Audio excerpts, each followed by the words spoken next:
Billionaire Tom Steyer was outraged that Fox News stopped running his ads that call for the impeachment of the network's most famous fan, President Donald Trump. Fox claims the ads received strong negative reaction from viewers. That's not hard to believe for Trump's favorite network, especially after he tweeted his own predictable condemnation of Steyer as wacky, totally unhinged, who has been fighting me and my Make America Great Again agenda from beginning, never wins elections. That last part is odd, since Steyer, a hedge fund manager turned environmentalist and the Democratic Party's single largest donor, has not run for election, although he sounds like a man who might. For now, Steyer accuses Fox News of censorship, but he's moving on from this.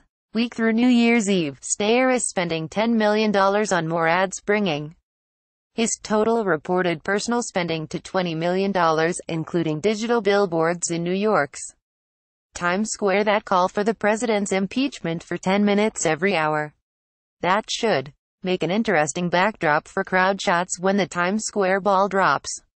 Meanwhile, back on the ground, Democrats are rushing ahead with impeachment efforts, mostly in the party's left progressive wing, even as House Minority Leader Nancy Pelosi and other top establishment Democrats try to put on the brakes.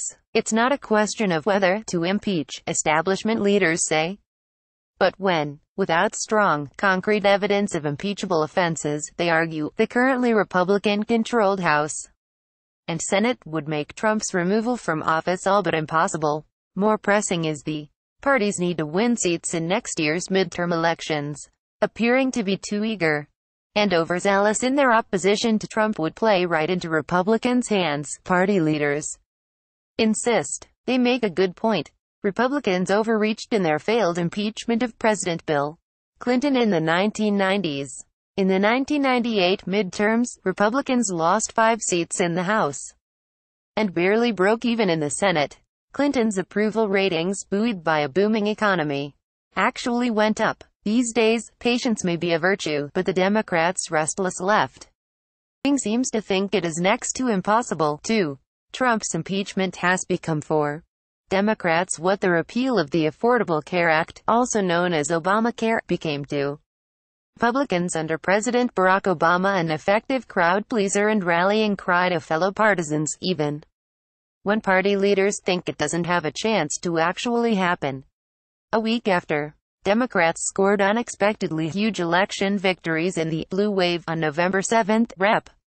Luis Gutierrez, an outspoken Trump critic from Chicago, joined fellow Democratic reps Steve Cohen of Tennessee, Al Green of Texas, Marcia Fudge of Ohio, Adriano Espelay of New York and John Yarmuth of Kentucky to file articles of impeachment against the president.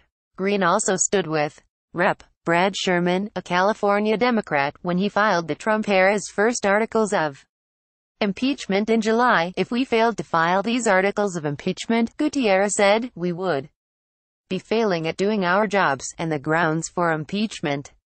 The Democratic lawmakers cited the president's on-one meeting with former FBI Director James Comey, in which Trump, according to Comey, tried to stop the investigation into former National Security Advisor Michael Flynn and possible collusion with Russia during the 2016 presidential election. Among other offenses, the would-be impeachers cited the president's alleged use of his office to direct business to the companies that his family owns. As you may have noticed, the party's internal divide over whether to impeach follows familiar lines between the pragmatic establishment that backed Hillary Clinton's nomination and the Mavericks who prefer the likes of Vermont Sen.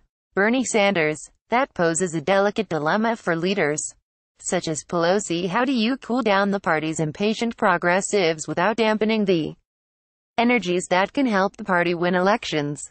Pelosi has taken the Napoleonic position of trying to avoid getting in the grand old party's way as they busily destroy themselves.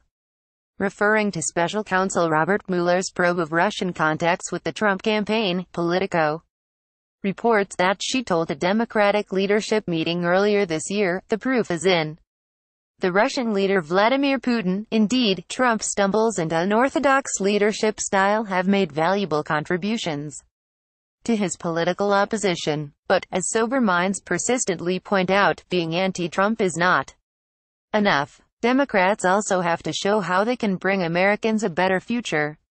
Clarence Page, a member of the Tribune editorial board, blogs at www.chicagotribune.com. Page.